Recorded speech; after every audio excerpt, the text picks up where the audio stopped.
kasi sinabi ko, inis ka pa. Kasalanan niya naman yun eh. Una, ayaw mo na dito si Henry. Ano sinabi sa'yo? Ano sinabi sa'yo? Sino ba? Ni Henry. Hindi na madalas daw, toyoin yan eh. Ako? Oh, pero kung nandito siya, ano sabihin mo? Hindi ko yung kakausapin. Talaga. Hindi mo kakausapin. Hindi, promise.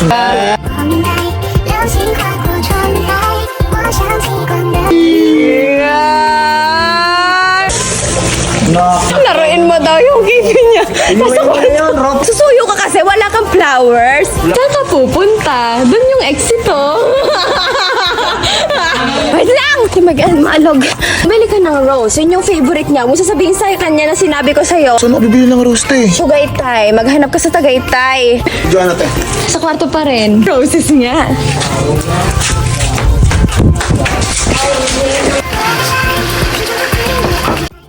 Oh, ba't nandito ka? No, para humingi ng sorry sa'yo. Pwede ba tayo mag-usap? Okay lang, pero hindi ko sure kung magugustuhan mo sasabihin ko sa'yo. Baka akong baguhin ngayon. Napakal mo mga.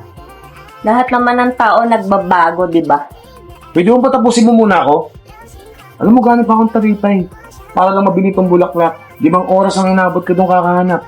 In fairness, maganda. Pero mas maganda ka. Paano ka naman, ano eh?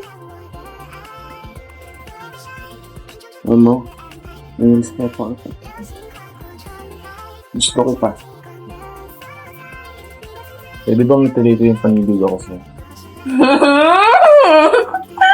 Hindi naman naputol yung paniligaw mo sa akin eh. Alam mo na patay na patay ako sa'yo.